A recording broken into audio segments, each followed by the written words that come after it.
Hello বন্ধুরা, welcome to only sports view. তো এই ভিডিওতে কথা বলবো আইএসএল নিয়ে। তো আইএসএলে মোহনবাগানকে নিয়ে বেশ কিছু আপডেট রয়েছে, যেখানে এই মরশুমের আইএসএল ইতিমধ্যে শেষ হয়ে গেছে, যেখানে ইস্টবেঙ্গল চ্যাম্পিয়ন হয়েছে এবং চ্যাম্পিয়ন হওয়ার ডিজার্ভ করে ইস্টবেঙ্গল। তো আইএসএল শেষ হওয়ার পরেই মোহনবাগানকে নিয়ে বেশ কিছু রিউমার বেরিয়ে আসছে, তো সেগুলো নিয়েই আমরা এই ভিডিওতে আলোচনা করব। মোহনবাগানে কোন প্লেয়ার থাকতে পারে বা কোন প্লেয়ার আসতে পারে, তো সেরকম কিছু বিষয় নিয়ে এই ভিডিওতে আলোচনা করব।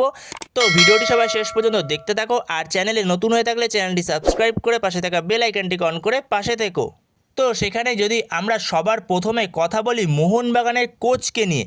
মোহনবাগানের কোচ বর্তমান সময়ে রয়েছে সার্জিও লোবেরা, যেখানে সার্জিও লোবেরাকে মোহনবাগান এই মরশুমে সাইন করিয়েছিল মলিনা চলে যাওয়ার পরে। তো সেই সার্জিও লোবেরার হাতে দায়িত্ব ছিল এই পুরো মরশুমটার আইএসএলের। তো সেখানে সার্জিও লোবেরা যে খুব একটা ভালো ফুটবল খেলাতে পেরেছে এই মরশুমে মোহনবাগানের টিম অনুযায়ী, সেটা বলা যাবে না, কারণ যথেষ্ট ভালো টিম মোহনবাগানের টিমটা। তো সেখানে সার্জিও লোবেরার ট্যাকটিক্সে অনেক কিছুই ভুল ছিল। এছাড়া এটাও বলতে হবে মোহনবাগান প্লেয়ারদেরও অনেক মিস হয়েছে। তো সেখানে কোচের কিছু করার থাকে না, যদি প্লেয়াররা মিস করে, প্লেয়াররাও অফ ফর্মে ছিল অনেক, যেখানে বিদেশিদের মধ্যে বেশিরভাগ বিদেশিগুলোই একদমই ভালো পারফরমেন্স করতে পারেনি। যেখানে সবার প্রথমেই দিমিত্রি পেত্রাতোস, সে 2 বছর ধরে একদমই ভালো পারফরমেন্স করতে পারছে না। যেখানে জেসন কামিন্স, সে আগের বছরটায় যথেষ্ট ভালো পারফরমেন্স করেছিল লিগ শিল্ড জেতার ক্ষেত্রে, মোহনবাগানের লিগ জেতার ক্ষেত্রে, কিন্তু এই মরশুমটা আবারও সেই একই রকম পারফরমেন্স, প্রথম সিজনের মতো পারফরমেন্স, যেখানে জেসন কামিন্সকে 3 বছরের চুক্তিতে মোহনবাগান সাইন করিয়েছিল। তো সেখানে জেসন কামিন্সের চুক্তি শেষ হয়ে যাচ্ছে। এছাড়া রবসনের কাছ থেকেও সেরকম পারফরমেন্স আসেনি। এছাড়াও জেমি ম্যাকলারেন যে টাইপের স্ট্রাইকার, সে এ লিগে 5বার গোল্ডেন বুট জয়ী হয়েছে। তো সেখানে সে যেই লেভেলের স্ট্রাইকার, তো সেরকম সে পারফরমেন্স করতে পারেনি এই মরশুমটা।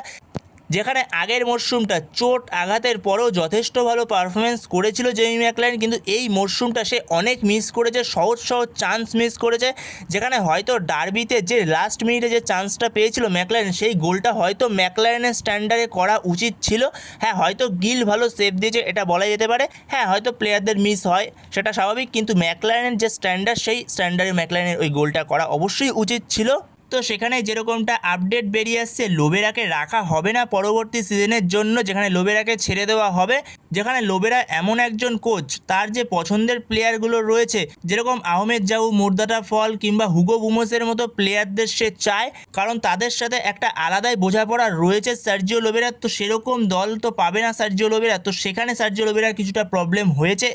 কিন্তু যথেষ্ট খারাপ খেললেও মোহনবাগান শেষ পর্যন্ত গিয়ে, মোহনবাগান আর ইস্টবেঙ্গলের পয়েন্ট সেমই ছিল। হয়তো গোল ডিফারেন্স ম্যাটার করে, অবশ্যই গোল ডিফারেন্স ম্যাটার করে। তো যথেষ্ট ভালো খেলেছে ইস্টবেঙ্গল, তো ইস্টবেঙ্গল ডিজার্ভ করে চ্যাম্পিয়ন হওয়া।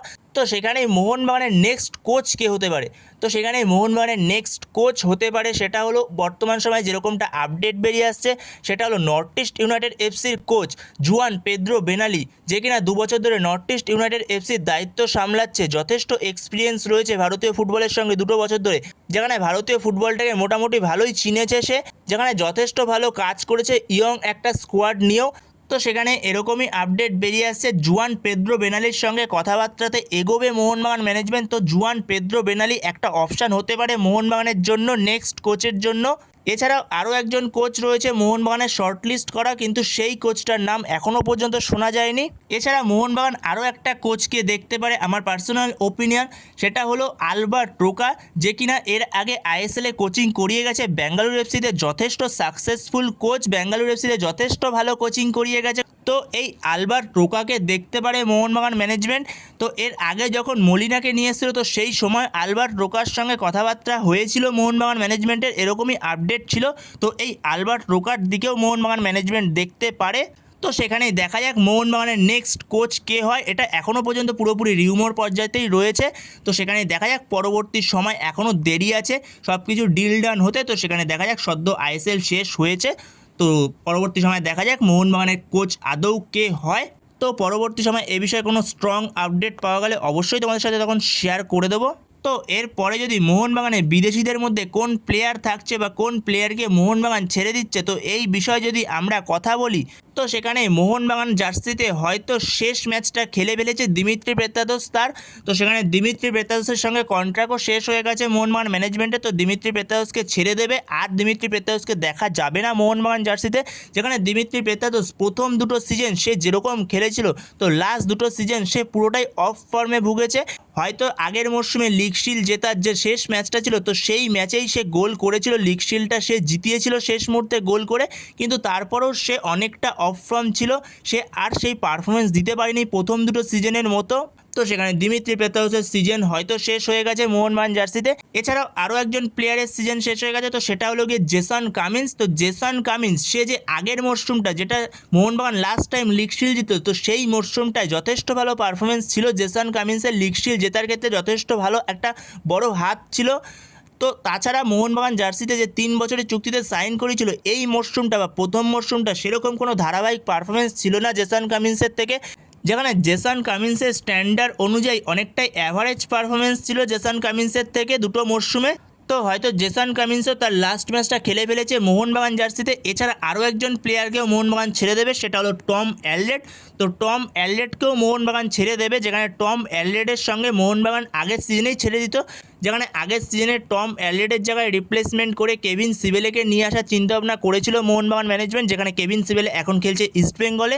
সেখানে টম অ্যালরেডকে আরও একটা মরশুমের জন্য কন্ট্রাক্ট এক্সটেনশন করে, যেহেতু তার আগের মরশুমটা টম অ্যালরেড দুরন্ত পারফরমেন্স করেছিল, তো সেই কারণে টম অ্যালরেডকে আরও একটা মরশুমে কন্ট্রাক্ট এক্সটেনশন করে। তো এই মরশুমে খুব একটা খারাপ পারফরমেন্স করেনি টম। তো টমের যেহেতু বয়স হয়েছে, তো টমকে ছেড়ে দেবে ম্যানেজমেন্ট। তো টমকে আর কন্টিনিউ করা উচিত না, তো সেখানে আরও এক্সপিরিয়েন্স কোনো ডিফেন্ডারকে নিয়ে আসা উচিত, যার কিনা কম বয়স, তো সেরকম ডিফেন্ডারকেই খোঁজা উচিত মোহনবাগানের। তো এই 3জন প্লেয়ারকে ছাড়ছে, এটা কনফার্ম মোহনবাগান এই পরবর্তী সিজনে। তো পরবর্তী সিজনে এই 3টে প্লেয়ারকে দেখা যাবে না মোহনবাগান জার্সিতে। যেখানে আরও 3জন যে প্লেয়ার রয়েছে, তার মধ্যে আরও একজন ডিফেন্ডার আলবার্তো রড্রিগেজ, যাকে কিনা মোহনবাগান জনতা মনস্টার বলে ডাকে নেক্সট দুটো বছরে। তো দুরন্ত পারফরমেন্স ছিল প্রথম বছরটায় আলবার্তো রড্রিগেজের, যেখানে ডিফেন্সের পাশাপাশি সে ওপরে গিয়ে গোলও করে এসছে।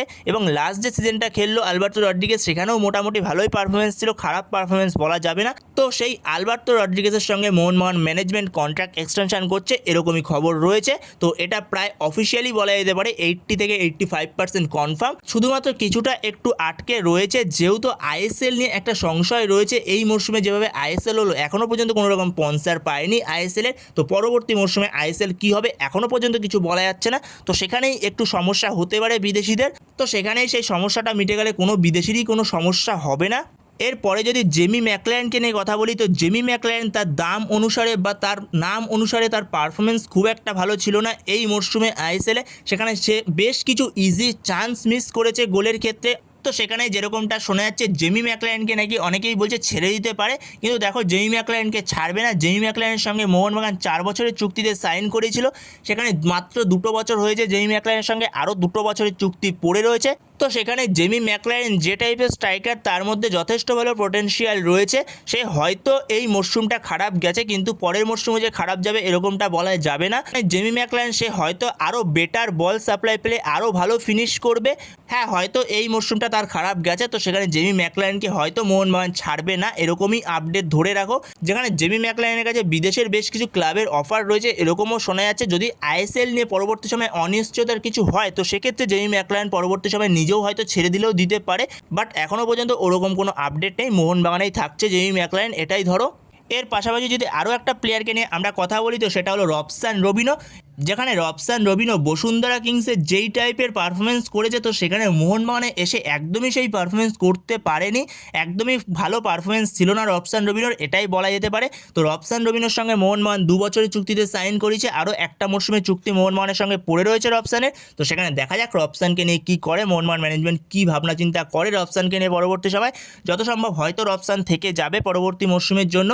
তো সেখানে রবসান হয়তো থাকছে পরবর্তী মরশুমের জন্য।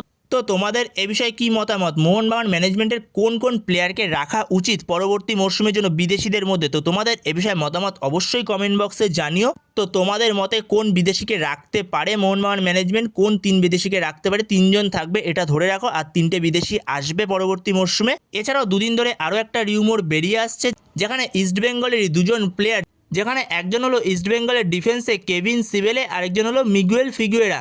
তো এই দুজন নাকি মোহনবাগানে আসতে পারে। তো এরকম একটা রিউমোর ঘোরাঘুরি করছে। তো এটা জাস্ট রিউমোর হিসেবেই ধরে রাখো। এখন কোনো এই বিষয়ে কোনো অফিসিয়াল আপডেট নেই, এটা জাস্ট রিউমোর হিসেবেই ছড়াচ্ছে এখন। হ্যাঁ, এটা ঠিক, হয়তো মোহনবাগান ম্যানেজমেন্ট চাইলে তাদেরকে সাইন করাতে পারে, যেহেতু ইস্টবেঙ্গলের সঙ্গে কেভিন সিবেলে আর মিগুয়েল ফিগুয়েরা তাদের দুজনেরই একটা মরশুমের কন্ট্রাক্ট ছিল, তাদের কন্ট্রাক্ট শেষ হয়ে যাচ্ছে। তো সেখানে তারা ফ্রি এজেন্ট হয়ে যাবে। তো সেই হিসেবে মোহনবাগান চাইলে তাদের সাইন করাতে পারে। কিন্তু আমি পার্সোনালি বলবো মোহনবাগান বাইরের দিকে স্কাউট করুক, আরও বেটার প্লেয়ার পেয়ে যাবে। যদি কেভিনের দিকে যায় তো সেটা যেতে পারে, কিন্তু মিগুয়েলের দিকে না গেলেও চলে। যেখানে বাইরে থেকে আরও বেটার কোনো প্লেয়ারকে স্কাউট করুক, যেখানে মিগুয়েল তো অলরেডি আইএসএলে এক্সপিরিয়েন্স রয়েছে। এরকম আনএক্সপিরিয়েন্স প্লেয়ার যারা আইএসএল খেলেনি, তো সেরকম অনেক ভালো প্লেয়ার পেয়ে যাবে। তো সামনে ওয়ার্ল্ড কাপ রয়েছে, তো এরকম কিছু স্কাউট করুক ম্যানেজমেন্ট, যেখানে আরও বেটার প্লেয়ার পেতে পারে। তো সেখানে দেখা যাক মোহনবাগান ম্যানেজমেন্ট পরবর্তী সময়ে কোন কোন বিদেশিকে রিলিজ করে দেয় অফিসিয়ালি। তো পরবর্তী সময়ে এই বিষয়ে আপডেট চলে আসলে অবশ্যই তোমাদের সাথে তখন শেয়ার করে দেবো। তো বন্ধুরা, তোমাদের কি মনে হয় মোহনবাগান কোন কোন বিদেশিকে রিলিজ করতে পারে এই মরশুমে? তো তোমাদের এই বিষয়ে মতামত অবশ্যই কমেন্ট বক্সে জানিও। তো এই ভিডিওতে এই পর্যন্তই। তো এই ভিডিওতে এই আপডেটগুলো নিয়ে আলোচনা করার ছিল। তো ভিডিওটি ভালো লাগলে অবশ্যই লাইক, শেয়ার, সাবস্ক্রাইব করতে ভুলো না। তো নেক্সট ভিডিওতে দেখা হচ্ছে, ততক্ষণের জন্য বাই বাই।